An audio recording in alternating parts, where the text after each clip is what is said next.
cumulus ooporus atau granulosa yang dihidrolisis oleh enzim hyaluronidase. Kemudian lapisan kedua corona radiata ditembus oleh corona penetrating enzim. Dan lapisan yang terakhir yaitu zona pellucida dipenetrasi oleh adanya aklusin. Nah, itu adalah barrier ovum, ada 3 lapis. Nah, pada saat fertilisasi, nah, 3 lapisan ini akan ditembus oleh enzim-enzim yang terdapat di akrosom dari spermatozoa. Oke, next. Nah, ini juga gambar daripada spermatozoa. Ya, mungkin tadi ada yang belum melihat, yang jelas. Ini bagian kepala, 2/3-nya akrosom, kemudian dihubungkan dengan leher, neck. Nah, ini disebut dengan midpiece, ya. Nah, kemudian antara leher dengan ekor ini ditandai dengannya adanya anulus. Kemudian ini ada ekor, ada midpiece dan endpiece. Endpiece itu di bagian yang paling ujung. Oke, next. Ada pertanyaan? Luis, ada pertanyaan? Luis Indra?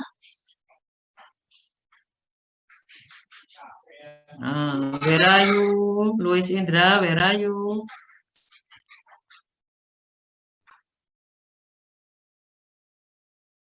Kepala, ya, ini kepala 2/3. Ya, ini adalah potongan melintang dari ekor. Ya, di sini makanya pergerakan dari spermatozoa itu spesifik karena di sini di sentralnya ini ada sepasang fibril tengah sentral, kemudian di tepinya di perifer ini ada 9 pasang fibril perifer, 9 pasang. Ya. Ini yang menyebabkan spermatozoa itu bergerak demikian.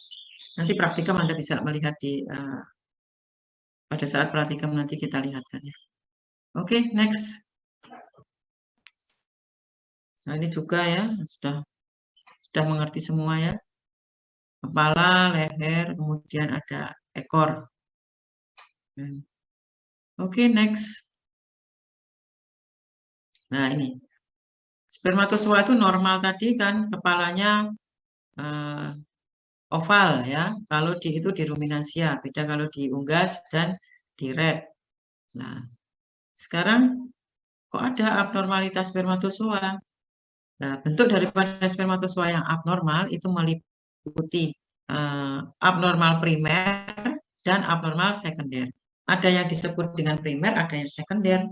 Kalau primer itu memang sudah dari sananya, dari sononya, dari di dalam tubulus seminiferus sudah setelah ejakulasi terjadi abnormalitas dari bentuk spermatozoa.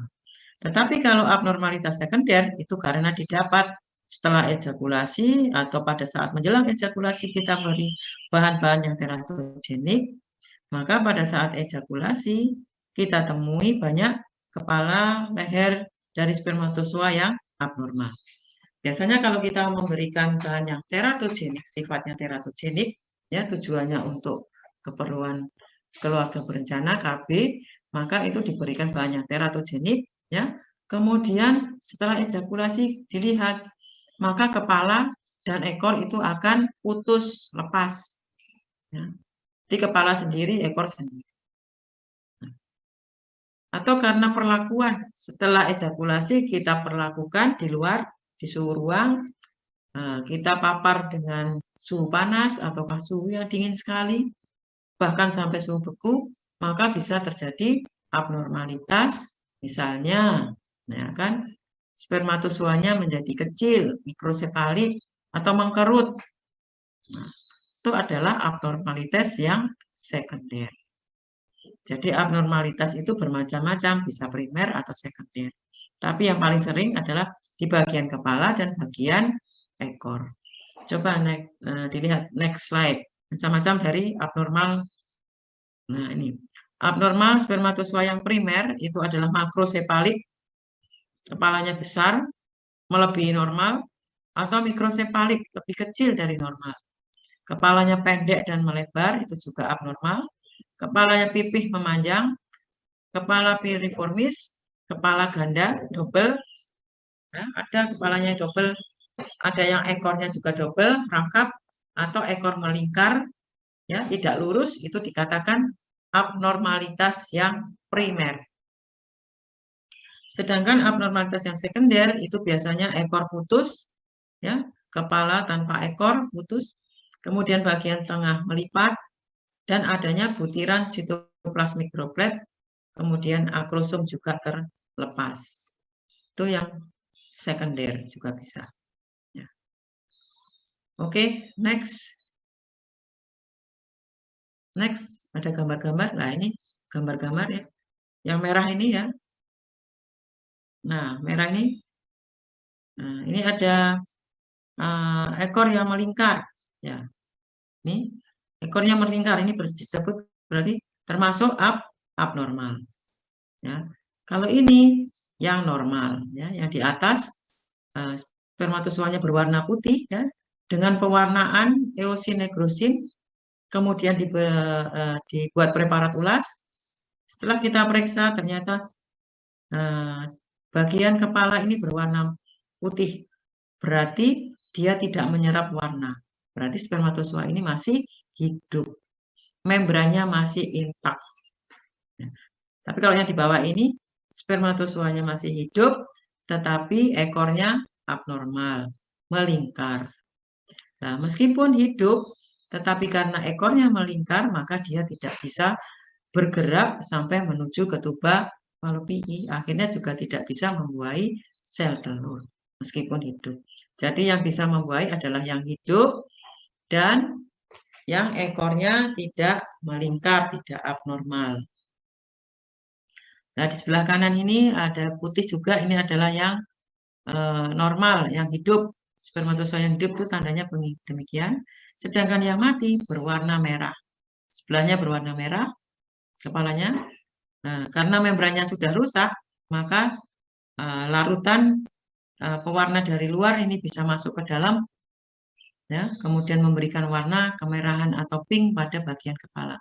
Ini dinyatakan bahwa spermatozoa itu mati. Ya. Oke, lanjut ya, gambar yang kanan ini adalah spermatozoa yang normal, ya, oval. Dan ini selanjutnya adalah mikrosefalik, kepalanya kecil, ini abnormal. Kepalanya besar juga abnormal. Ya. Kepala pendek dan melebar ini juga termasuk abnormal. Ya. Kemudian ekor melingkar di sini, ini abnormal. Ya. Kemudian kepala piriformis ini juga abnormal, kepala double ini juga abnormal, ya. Kemudian ekor di sini ekor double ini juga ini ekor ganda bercabang, ya, 2. Itu juga termasuk spermatozoa yang abnormal. Nah, semua spermatozoa yang abnormal ini tidak bisa membuahi sel telur karena pergerakannya, masalah ke pergerakannya, dia tidak bisa maju ke depan menuju saluran yang lebih yang lebih kranial, yaitu ke tempat fertilisasi. Kan tempat fertilisasinya di tuba Fallopiae. Ya, jadi kalau misalnya spermatozoa yang didepositkan, baik itu secara kawin alam maupun IB, kalau misalnya spermatozoanya itu mempunyai ekor double, kepalanya double, ekornya patah, dan juga tidak bisa berenang menuju ke depan. Ya, tidak bisa terjadi fertilisasi, gagal fertilisasi. Nah, itu harus diperiksa, ya, berapa persen yang mengalami abnormal. Kalau di ternak tidak boleh melebihi 15%. Nah, dalam 100 sel spermatozoa itu kita menghitung kalau ada 15 itu adalah sudah maksimal. Berarti itu 15%. 15 per 100 kalikan 100%. Ya. Oke, next slide. Nah, ini gambar-gambar, ya. Oval, bentuknya oval, ya. Ini abnormal, ya. Ini mikro, ini makro, ya. Ini double. Kemudian apa nih? Piriformis, ya. Kemudian ada lagi tadi apa tadi? Ekornya bercabang ya. Bercabang itu double ya, itu juga tidak bisa bergerak normal. Ya. Oke, and next slide.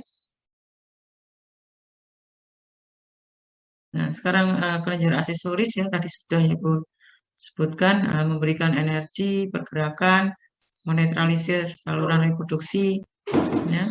Kemudian bagian yang terbesar ya, cairan aksesoris itu merupakan bagian yang terbesar dari komponen semen. Nah, oke, next.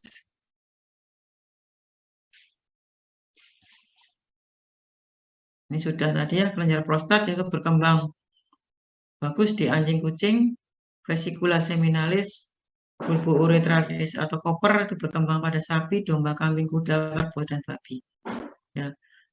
Nah, kelenjar ini berkembang supaya dia bisa menghasilkan cairan aksesoris itu juga dipengaruhi oleh testosteron. Ya. Bersama dengan FSH. Jadi ada kombinasi antara FSH dan testosteron. Dia diproduksi, kemudian disekresikan dan akan berpengaruh menstimulasi perkembangan daripada kelenjar aksesoris. Oke, lanjut. Next. Nah, sudah berakhir ya. Kemudian biochemistry ada lagi ya masih ada. Nah, biokimia. Kita lanjutkan tentang biokimia semen ya.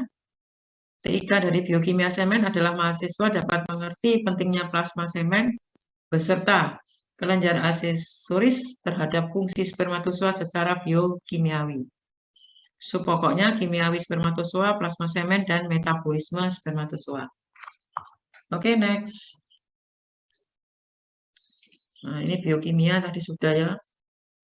Semen itu terdiri dari bagian padat yang disebut spermatozoa dan yang cair disebut dengan cairan aksesoris. Nah, di kepala kimianya ya, susunan di kepala kimianya adalah berbeda. Next slide. Nah, ini di kepala ada inti, ada DNP atau DNA-nya nanti ya.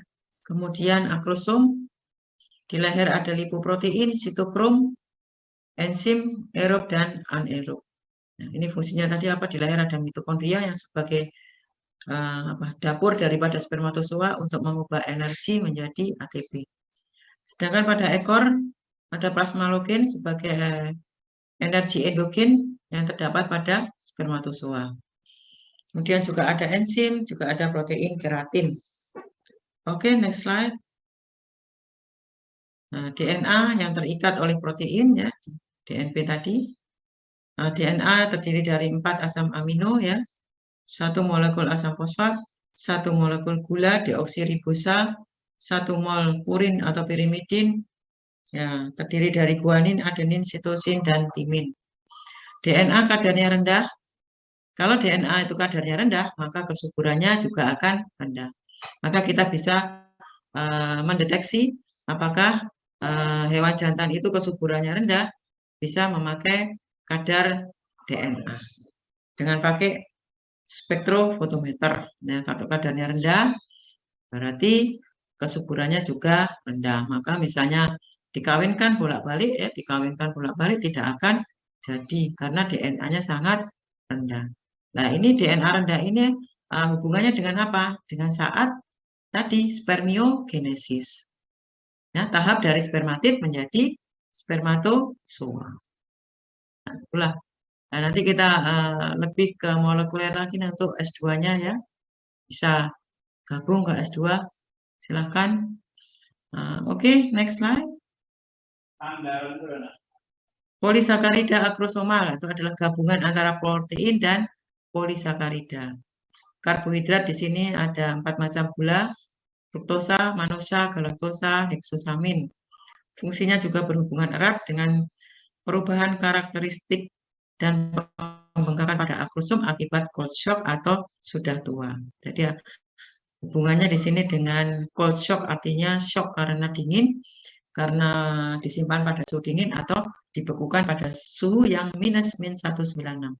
Nah, itu ada hubungannya dengan Vistec Pro 2. Oke, next slide. Plasmalogen tadi yang sumber energi endogen ya, merupakan lemak yang dalam spermatozoa mengandung kolin, fosfor dan asam dan lemak aldehid. Pada hidrolisa akan menghasilkan lemak aldehid, asam lemak dan kolin. Merupakan senyawa lemak yang terbesar tapi lesitinya berjumlah sedikit. Ya. Fosfolipid tadi juga ada ya, sebagian cadangan energi bila fruktosanya habis. Ya, juga perlu oksigen ya melalui Krebs cycle menjadi ATP, adenosine trifosfat. Oke, next slide. Protein kreatin ini ada di dalam di mana tadi? Di bagian ekor. Ya. Kemudian juga ada enzim, koenzim yang tujuannya untuk proses glikolisis tetap berada di dalam spermatozoa. Ya. Kemudian enzim-enzimnya berhubungan dengan respirasi yang ada di leher, yaitu ada suksinit dehidrogenase, sorbitol dehidrogenase, L-amino acid oksidase, lactate dehidrogenase. Ya. Ini ada 4 macam ya. Nah, kalau enzim katalase ini kadarnya kecil sekali di dalam tubuh spermatozoa. Yang paling banyak yang hubungannya dengan respirasi adalah 4 enzim ini. Oke, next slide. Sistem sitokrom ya, banyak dalam selubung mitokondria. Jadi di dalam mitokondria itu mitokondria tadi kan ada di leher yang fungsinya untuk metabolisme oksidatif spermatozoa.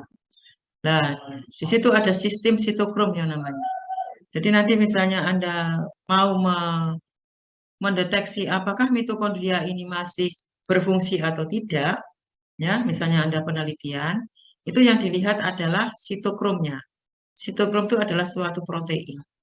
Nanti pada saat kita memeriksa di bawah mikroskop, di bagian leher itu kalau ada titik berwarna keunguan padat ya dengan pewarnaan sitokrom C, berarti itu adalah terekspresi. Berarti sitokrom C-nya keluar, sudah terekspresi. Berarti itu tandanya mitokondria itu sudah rusak. Nah, maka itu spermatozoanya akan mati, tidak bergerak.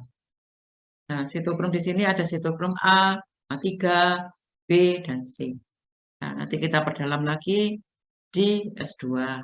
Ya. Oke, next slide. Kimiawi dari plasma semen. Nah, sekarang di dalam plasma semennya sendiri, tadi di spermatozoanya, ya, berbeda dengan cairan tubuh lainnya karena mengandung bahan organik yang lebih tinggi. Organiknya apa? Kolin, asam sitrat, fruktosa, sorbitol, inositol, ya, dan ergothionin. Anorganiknya adalah kalium, kalsium, karbohidrat, karbonat, fosfat, dan logam berat. Tapi logam berat ini tidak banyak-banyak. Kalau misalnya kadarnya tinggi sekali, juga ada berpengaruh terhadap spermatozoa. Spermatozoanya mungkin akan abnormal. Kemudian selain organik dan argonik, di dalam plasma juga ada hormon, peptida, asam amino, dan protein yang fungsinya asam amino dan protein ini adalah untuk kelangsungan hidup daripada spermatozoa. Oke, next slide. Bahan organik ya, kolin pada manusia dan hewan, kolin dalam bentuk terikat. Kadar GPC pada semen domba lebih besar pada sapi. Nah, coba dicatat nanti keluar ini. Kadar GPC yang paling tinggi itu di mana? Ya. Banyak berasal dari sekresi kelenjar epididymis. Jadi GPC itu selain dihasilkan oleh kelenjar aksesoris, juga dihasilkan oleh kelenjar epididymis yang paling banyak. Kemudian asam sitrat, ya, fungsinya berhubungan dengan ikatan-ikatan ion kalsium sehingga mencegah terjadinya presipitasi dari garam-garam kalsium yang tidak larut dalam semen. Nah, ini ada fungsinya sendiri, dia akan berikatan dengan ion kalsium. Jadi asam sitrat itu fungsinya di dalam plasma itu adalah mengikat ion kalsium.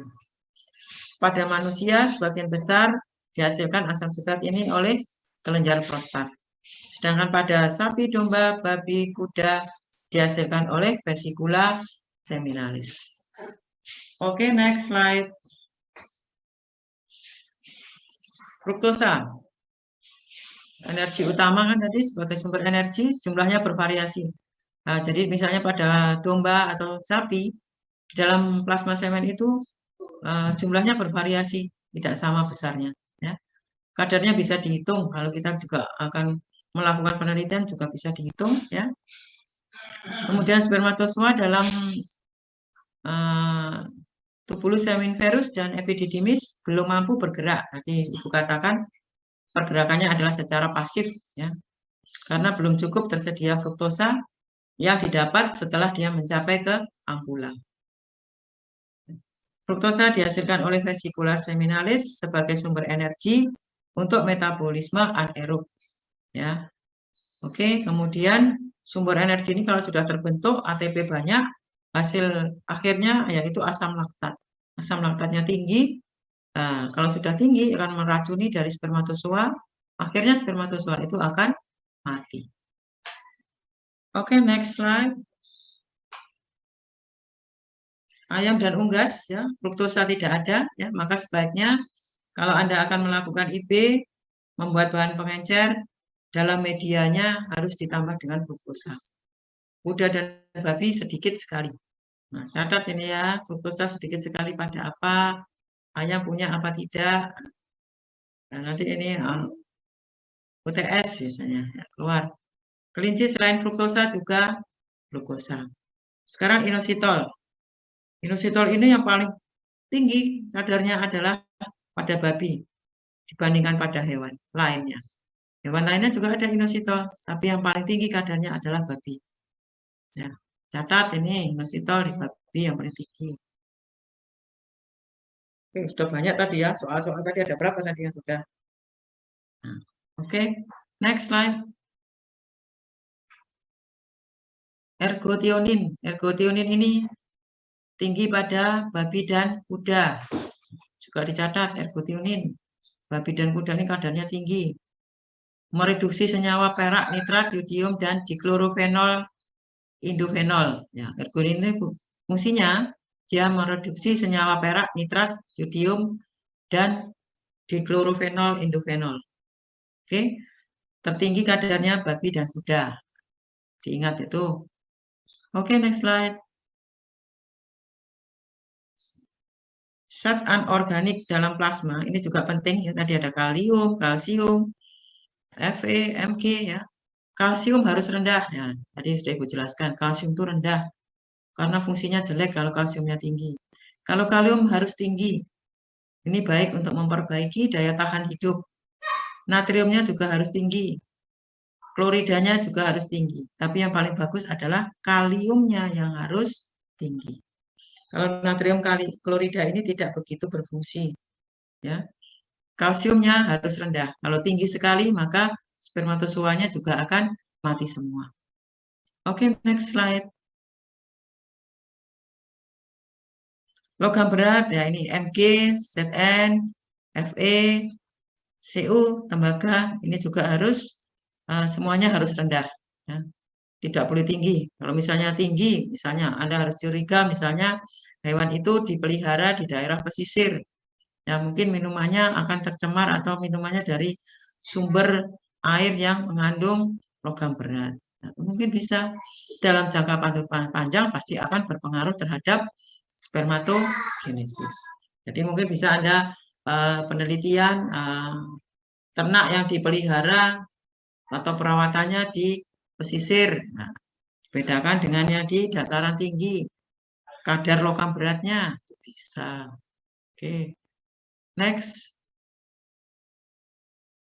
Faktor dekapasitasi. Nah, waktu spermatozoa itu diejakulatkan di luar tubuh, sudah di luar tubuh, ya, itu spermatozoa itu tidak boleh mengalami kapasitasi.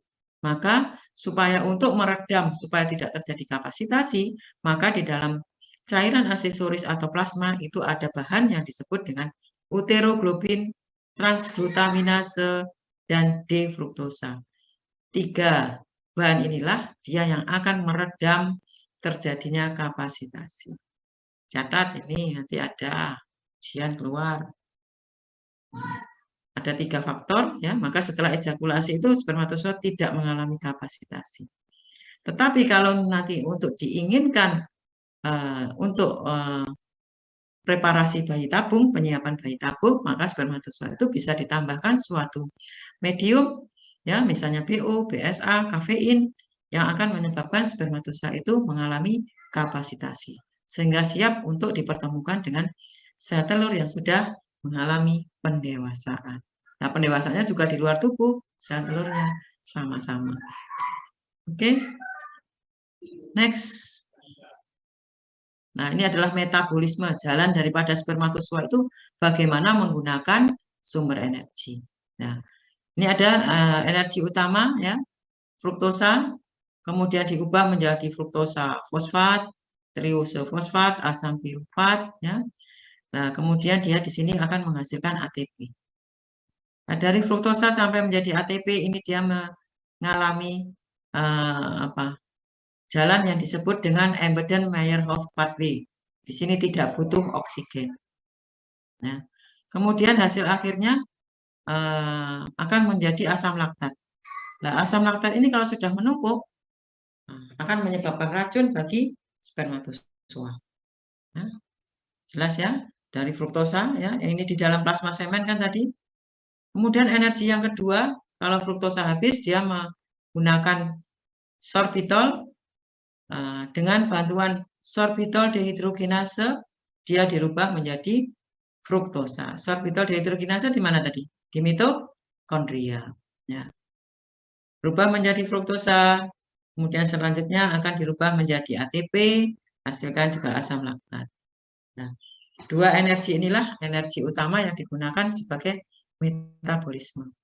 Sedangkan GPC ini glycerylphosphorylcholine ini digunakan spermatozoa setelah dia mencapai alat kelamin betina, baik pada kawin alam maupun kawin inseminasi buatan. Kemudian plasmalogen, ya ini tadi sebagai energi endogen yang ada di dalam tubuh spermatozoanya sendiri. Oke, inilah adalah metabolisme spermatozoa. Bagaimana caranya spermatozoa itu menggunakan sumber energi yang terdapat di dalam plasma semen atau cairan aksesoris. Maka itu perlunya cairan aksesoris itu ya demikian. Oke. Next slide. Oh, sudah terakhir ya. Oke, ada pertanyaan sampai di sini? Masih ada pertanyaan sampai di sini? Ada pertanyaan? Ayu, Anissa. Prof, izin bertanya, Prof. Ya, silakan Aldi. Kalau untuk menentukan kualitas dari spermatozoa itu kita bisa lihat dari apanya? Ya. Bagus pertanyaannya ya. Nanti Anda bisa praktikum Fistek Pro 2 ya untuk minggu depan. Mulai itu ya. Anda menampung semen ya, kemudian Anda periksa tanpa mikroskop, kita lihat volumenya, kan kita tampung di suatu tabung, tabungnya ada ukurannya ya, ada volumenya, di situ menunjukkan misalnya 1 cc, 2 cc, 3 cc. Nah, itu adalah kita mencatat volume. Kemudian kita mencatat lagi pH. Kita celupkan kertas lakmus atau dengan pH meter. Nah, kita ukur pH-nya terlalu asamkah atau terlalu basahkah? Kalau terlalu asam atau basah, tidak sesuai dengan pH-nya semen, semennya domba, kambing, sapi itu antara 6,4 sampai 6,8. Nah, jika cairan aksesoris tadi kadar pH-nya itu melebihi atau lebih rendah, maka spermatozoa itu akan mati. Kemudian dilihat warnanya. Warnanya itu juga khas. Warna daripada semennya domba kambing, putih kekuningan. Sapi juga putih kekuningan, human juga putih kekuningan ya. Karena adanya riboflavin, zat riboflavin. Beda dengan semennya unggas. Unggas itu warnanya putih seperti susu, putih, putih cereng, bersih seperti susu. Tidak putih kekuningan, bukan krem. Itu bedanya. Nah, sekarang Anda mau membedakan apakah semen itu warnanya normal apa tidak. Nah, apabila tidak normal, warnanya itu kemerahan karena tercampur oleh darah karena adanya infeksi. Ataukah warnanya keruh dan berbau anyir. Mungkin ada infeksi di dalam saluran kelamin betina. Nah, itu kita bisa mengevaluasi dari situ. Kemudian secara mikroskopis pasti dengan bantuan mikroskop, ya. Itu kita lihat, kita ambil semen 1 tetes, kemudian kita tutup dengan cover glass, kemudian kita lihat apakah bergerak apa tidak. Nah, kalau berhenti, diam aja, berarti itu mati. Kalau hanya bergetar ya di tempat bergetar, seperti orang tremor itu bergetar, tidak maju, tidak mundur, berarti itu dia sudah tidak bisa bergerak. Ya kan? Bagaimana bisa bergerak maju mencapai tubuh palu PI? Oh, dia bergetar. Akhirnya dia akan mati. Nah, itu mengevaluasinya. Kita yang dievaluasi yang bergerak maju. Kalau bergerakannya maju, itu adalah spermatozoa yang bagus kualitasnya, dia akan menuju tempat fertilisasi dan bisa membuahi sel telur. Kemudian pemeriksaan hidup mati, banyak pemeriksaan itu ya. Nah, nanti kalau di S2 itu banyak sampai DNA-nya mengalami fragmentasi atau tidak. Sitokrom C-nya bagaimana. Nah, ini untuk S1 bisa membrannya saja sampai membran. Membrannya utuh apa tidak seperti tadi, yang berwarna merah tadi. Nah, itu pertanda membrannya sudah rusak, integritasnya sudah menurun. Ya. Itu salah satunya apa namanya cara kita mengevaluasi semen. Ya, banyak evaluasinya. Nanti bisa dilihat di buku petunjuk praktikum. Ya, pinjam kakak kelas segera mungkin. Oke, Adin mungkin masih ada yang ditanyakan atau belum paham. Mungkin yang lainnya, Alisa, Amalia, mau bertanya? Putri Wahyu, Anissa, Yunita, ini di Surabaya semua. Dara, Dinanti, Farah di mana? Saya di Surabaya, Prof. Surabaya. Pinjam temanmu ya, yang di Surabaya bukunya secepat mungkin. Jadi Ya, kalau kamu sudah beli, dapat, kembalikan ya. Rahma, Ayu, Puspita. Di mana, Diko? Di Tuban, Prof. Oh, di Tuban. Oke. Isomanda. Sehat-sehat semua ya.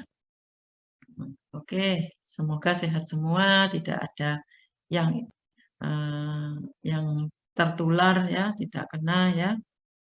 Mudah-mudahan pandemi ini segera berakhir sehingga angka persentasenya menurun, kita dapat kuliah secara luring ya. Apalagi praktikumnya ini juga harus luring ya. Oke, tidak ada pertanyaan? Nah, sudah ada yang dapat pinjaman buku? Siapa? Anissa sudah pinjam? Ayo cepat pinjam. Rahma sudah? Farah sudah? sedang proses. Oke, Dara nanti sudah pinjam. Belum, Prof. Syahra ini Belum, Prof. hadiah. Belum, ayo cepat pinjam. Nanti sudah lagi kuis loh ya, ada kuis. Alvita, di mana ini? Saya di Jakarta, Prof. Oh, di Jakarta. Tolong pinjam buku di kakak kelas ya. Salsabila, di mana?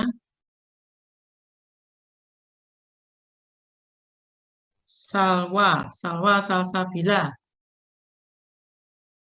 Iya, sudah memesan, Dok. Sudah apa namanya? Kalau pemesan itu mungkin lama ya. Anda bisa pinjam ya, sambil lalu bisa pinjam ya. Karena belum dicetak juga ya. Baik, Tolong Dokter. pinjam sama kakak kelas dulu.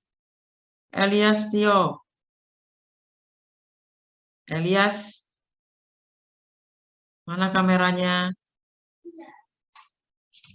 Kameranya mana? Tolong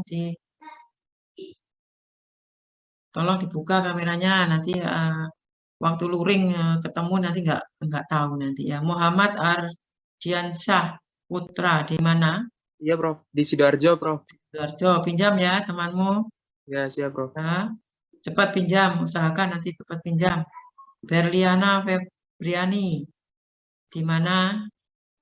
Surabaya, Prof. Di mana? Di Surabaya. Di Surabaya kah? Iya, Surabaya.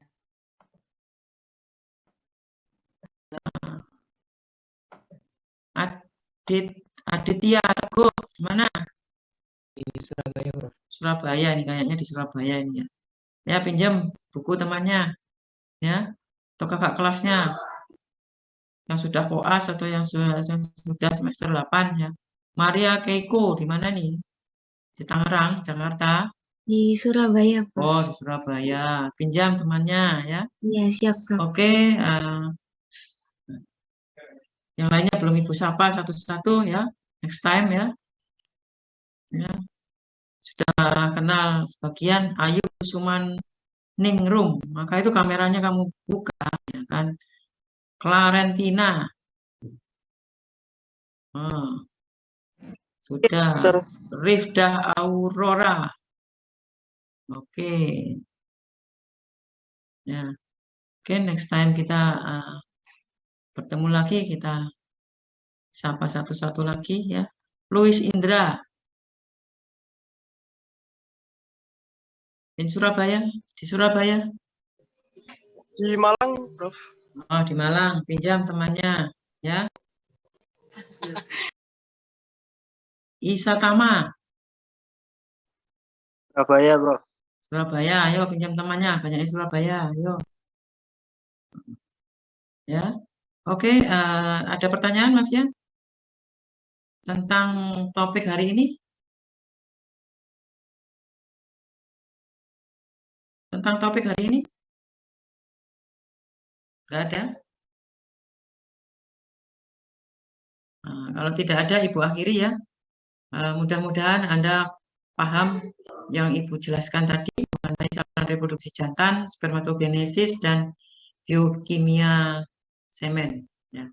Kenapa sih kok biokimia semen?